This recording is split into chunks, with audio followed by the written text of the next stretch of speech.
ఎందు భయభక్తులు కలిగి చెడుతనం విసర్జించిన వాడు. అతనికి 7 కుమారులను 3 కుమార్తెలను కలిగింది. అతడిని దేవుడు ఆశీర్వదించిన కనుక అతడు గొప్ప ఆస్తి గలవాడుగా తూర్పు దిక్కు జనులందరిలో అతడే గొప్పవాడుగా ఉండేది.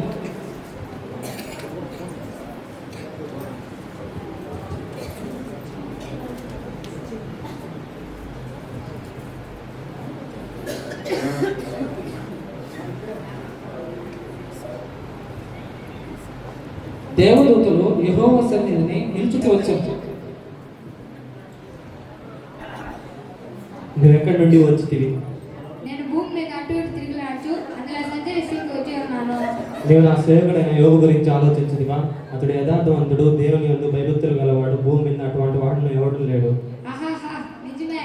యోబుని యందు ఎవరికైనా భయభక్తులు గలవాడైనా అతనిని అతని ఇంటి వారిని కలిగిన వాటంతా చుట్టూ కంచె వేస్తే కదా. అతని చేయంతా ఆశీర్వదించితివి. ఇంకో మార్పు చేయి చాపి అతని కలిగిన సమస్తమును మొత్తినెడల అతను నీ ముఖమునే దూషించును. అట్లనే ఇదిగో అతని కలిగిన వంశం వశమున నీ ఉన్నది, అతను మాత్రం ఏ హాని చేయవద్దు.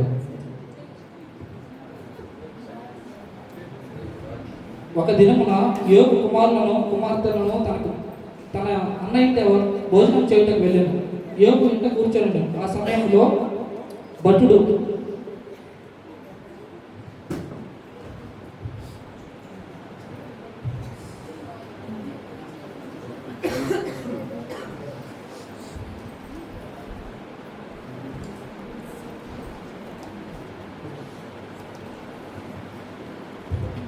ప్రభు ఏమైనది? ఎద్దులు నాగలి వేయచు గాడిదలు మేయుచుండగా షబాయిలు వాటి మీద పడి కొట్టుకుపోయిరి. మీకు ఖడ్గముతో పనివారిని చంపిరి. మీకు విషయము తెలియజేయటకు నేను ఒక్కడనే వచ్చి తిని.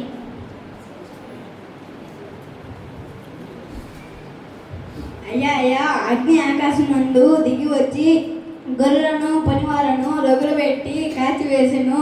దీనిని మీకు తెలియచేయటకు నేను ఒక్కనే వచ్చి తిని.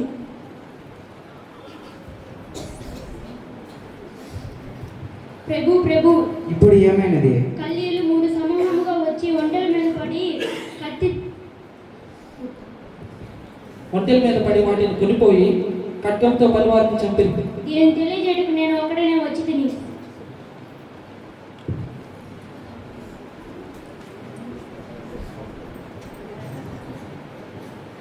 ప్రభు ఇప్పుడు ఏమైనది?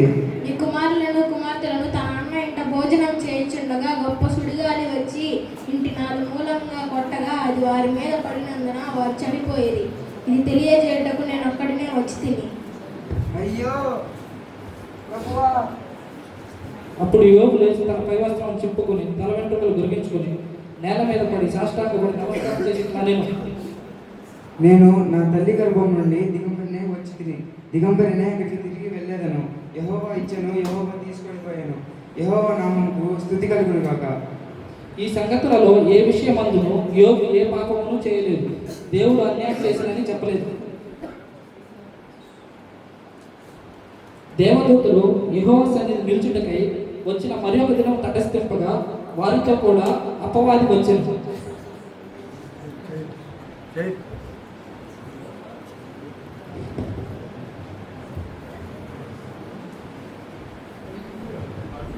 నువ్వు మళ్ళీ ఎక్కడి నుండి వచ్చితివి? నేను భూమి మీద అటు ఇటు తిరిగిలాడుచు అందులో సంచరిస్తూ వచ్చి ఉన్నాను. నీవు నా సేవకుడైన యోబు సంగతి ఆలోచించుదివా? అతడు నిష్కారణంగా అతన్ని పాడు చేయటకు నీవు నన్ను ప్రేరేపించినను. అతని అక్కను అతని యథార్థతను వదలక నిలకడగా ఉన్నాడు. చర్మం కాపాడికే చర్మమును, తన ప్రాణం కాపాడికే ప్రాణమును అతనికి కలిగిన యావత్ మరుడిచ్చాను కదా. ఇంకొక మారును చేయి చాపి అతని ఎముకను అతని దేహమును మొత్తినెడల అతడు నీవు కూడా దూషించును. అతడు నీ వశమున ఉన్నాడు.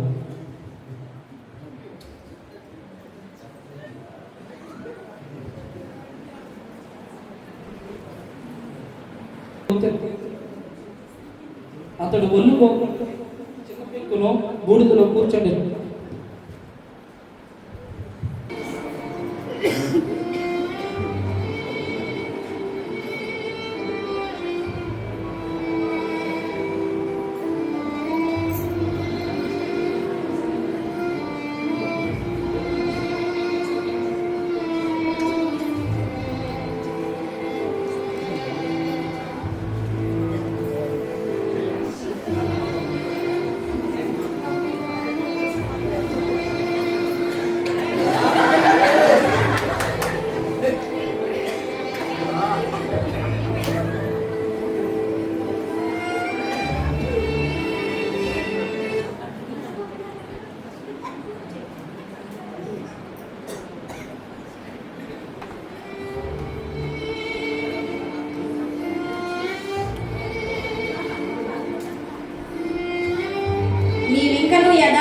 మొదలకైందివా? దేవుణ్ణి దూషించి మరణించు. మురుగురాలు మాట్లాడినట్టు మాట్లాడుతున్నావు. మనము దేవుని వలన మంచిని అనుభవించదమా, కీడును అనుభవించదగదా?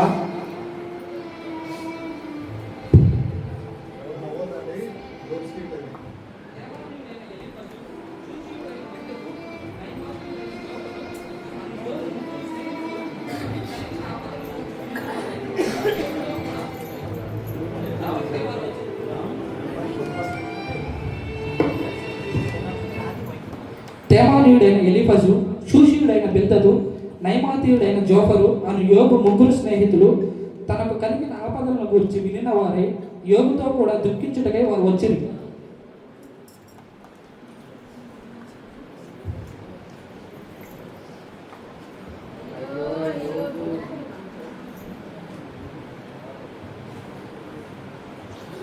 నేను పుట్టిన దినము లేకపోవును కాక, పుట్టుకతోనే నేనేలా చావకపోతిని, గర్భం నుండి బయలుదేరగానే నేనేలా ప్రాణము విడవకపోతిని. నాకు నెమ్మది లేదు, సుఖము లేదు, విశ్రాంతి లేదు, శ్రమయే సంభవించుచున్నది. అయితే ఇప్పుడు శ్రమ నీకు కలుగగా నీవు దుఃఖాక్రాంతుడు వైతివా? నీ భక్తి నీకు ధైర్యం పుట్టింపదా? నీ యథార్థ ప్రవర్తన నీ నిరీక్షణకు ఆధారం కాదా? బాధ శ్రమ ధూళిలో నుండి పుట్టదు, బాధ భూమిలో నుండి మొలవదు. ఉప్పురావులు పైకి ఎగురున్నట్టు నదులు శ్రమ అనుభవానికి పుట్టుచున్నారు. దేవుడు సర్వశక్తులకు దేవుడి శిక్షను తృణీకరించను, ఆయన గాయం చేయను, ఆయన చేతిలో స్వస్థపరచును. నీవు మొదలైన ఎడల నీ ఉత్తరంగా వాడెవడైనా ఉండునా? నేను కోరేదానిని దేవుడు నెరవేర్చును కాక, దేవుడు తన ఇష్టానుసారంగా నన్ను నలుపును కాక. నా చర్మము పురుగులతోనూ మంటి పిల్లలతోనూ కప్పబడి ఉన్నది. నా చర్మము మాని మరలా పగులుచున్నది. నాలో త్రాణ ఏమీ లేదు కదా. నిరాశ కాలమనే మాటలు గాలి వంటివే కదా. భూమి మీద నరుల కాలము యుద్ధకాలమే కదా. నీవు పవిత్రుడవై యథార్థవంతుడవైన ఎడల నిశ్చయముగా ఆయన నీ యందు శ్రద్ధ నిలిపి నీ నీతికి తగినట్టుగా నేను వర్ధల చేయను కదా. మనము నిన్నటి వారము, మనకి ఏమీ తెలియదు. భూమి మీద మన దినములు నీడ వలె ఉన్నవి. నరుల ఆలోచనలు వ్యర్థములన్నీ యెహోవాకు తెలిసే ఉన్నది. ఎవడనూ తెలుసుకోవాలని మహత్కార్యములను లెక్కలేనని అద్భుత క్రియలను ఆయన చేయుచున్నాడు. నేను మొరపెట్టినప్పుడు ఆయన నాకు ఉత్తరం ఇచ్చనని, ఆయన నా మాట ఆలకించనని నేను నమ్మజాలను.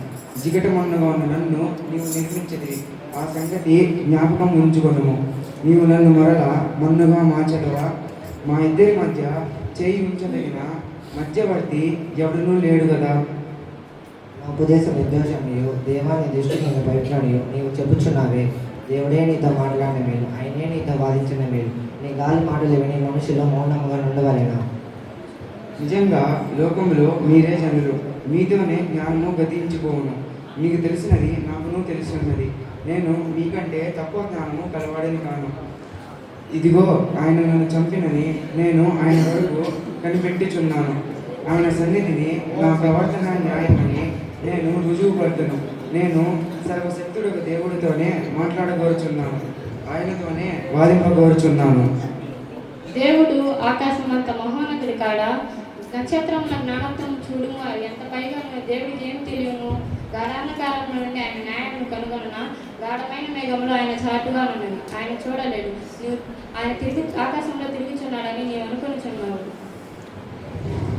నేను నడుచు మార్గము ఆయనకు తెలియను. ఆయన నన్ను శోధించిన తరువాత నేను సువర్ణము వలె కనపడదు. నా పాదములు ఆయన అడుగుజాడలు విడుదల నడిచినవి. నేను ఆయన మార్గములను అనుసరించును. ఆయన తనకిష్టమైనది ఏదో అదే చేయును. దుష్టులకు విజయము కొద్ది కాలం నుండను, బతిహీనులకు సంతోషం ఒక నిమిషం మాత్రమే నుండు. ఆది నుండి నరుడు భూమి మీద నుంచబడిన కాలం మొదలుకొని ఇలాగూ జరుగుతుందని నీకు తెలియదా? నీవు మాకంటే జ్ఞానవంతుడు కదా. వారి ఘనత ఆకాశం అంత ఎత్తు ఎదిగినను, మేఘములంత ఎత్తుగా వారు తల ఎత్తినను, తమ మలము నశించు రీతిగా వారిన్నిటికీ ఉండకుండా నశించుదురు. ఈ గాలి మాటలు ముగిసినవా?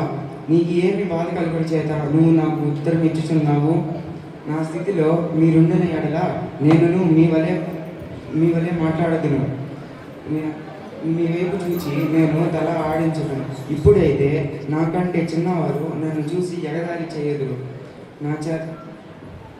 నా ఆత్మ నా నాలో కరిగిపోయి ఉన్నది. నాలో కరిగిపోయి ఉన్నది. నా వెనుకలు రాత్రి వేళ నాలో విరిగిపోయి ఉన్నట్లున్నవి. ఆయన నన్ను బురదలోనికి త్రోసెను, నేను ధూళి అయి బురద అయినట్లున్నాను. నరుడ దేవునికి దృష్టికి నీతిమంతుడు ఎట్లా కాగలడు? స్త్రీకి పుట్టినవాడు ఆయన దృష్టికి ఎట్లా శుద్ధుడు కాగలడు? ఆయన దృష్టికి చంద్రుడు కాంతి గలవాడు కాదు, నక్షత్రములు పవిత్రమైనవి కాదు. మరి నిశ్చయముగా పురుగు వంటి మనుష్యుడు ఆయన దృష్టికి పవిత్రుడు కానేరడు కదా. నా ప్రవర్తన అంతటి విషయంలో నా హృదయం నన్ను నిందింపదు. నిశ్చయముగా నా పెదవులు అబద్ధము పలుకటలేదు.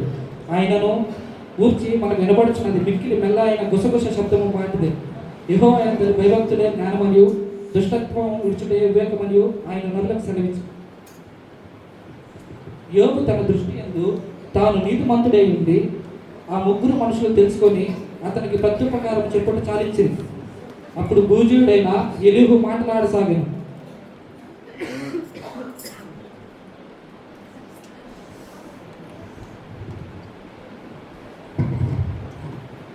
నేను భిన్న వయసు గలవాడను, మీరు బహువృద్ధులు. వృద్ధులు మాత్రమే జ్ఞానవంతులు కారు. ఒకప్పుడు న్యాయం తెలిసిన వారు మాత్రమే జ్ఞానవంతులు కారు. కావున నేను నా మాటను అంగీకరించదని మనవి చేసుకుంటున్నాను. దేవుడు నరుల శక్తికి మించినవాడు. నీవెలా ఎంత పోరాడుతువు? దేవుడు ఒక మారు పలుకును, 2 మార్లు పలుకును, అయితే మనుషులు అది కనిపెట్టరు. దేవుడు అన్యాయం చేయుట అసంభవము, సర్వశక్తుడు దుష్కార్యములు చేయుట అసంభవము. ఆయన నరుల క్రియలకు తగినట్లుగా ఆయన వారికి ఫలమిచ్చును. అందరికీ వారి వారి మార్గముల బట్టి ఆయన వారికి ఫలమిచ్చును. ఆయన దృష్టి నరుల మార్గముల మీద ఉన్నవి, వారి క్రియలకు తగినట్లుగా ఆయన వారికి ఫలమిచ్చును. మనం గ్రహింపలేని గొప్ప కార్యములు ఆయన చేయును. ఊరుకుండి దేవుని అద్భుత క్రియలను ఆలోచించుము. ఆయన మనకు అగోచరుడు. తాము జ్ఞానులం అనుకున్న వారిని ఆయన ఏమాత్రము లక్ష్య పెట్టడు. అప్పుడు యెహోవా సుడిగాలిలో నుండి యోబుకు తగిన ప్రత్యుత్తరం ఇచ్చాడు.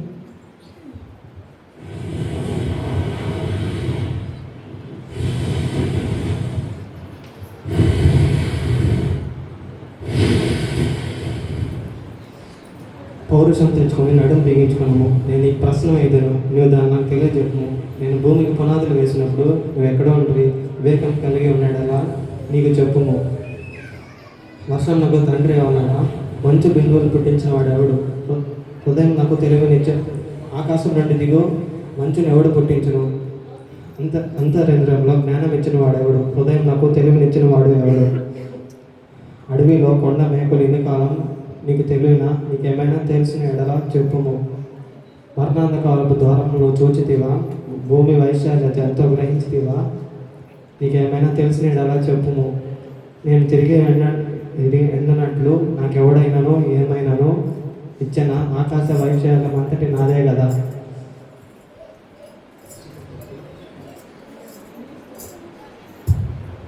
చిత్తగించుము, నేను నీచుడును. నేను నీకు ఏమని సమాధానం ఇచ్చేదను? నా నోటి మీద చేయి ఉంచుకుందును. నీవు సమస్తమును చేయదగిన వాడివి.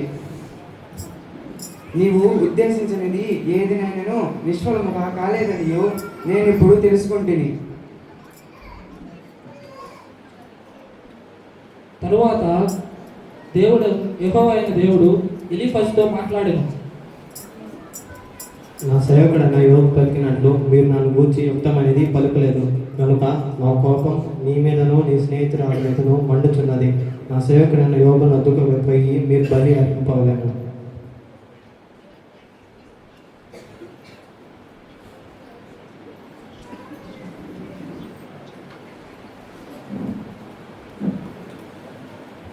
ఎందుకంటే 2 తరముగా అతనికి చేసింది.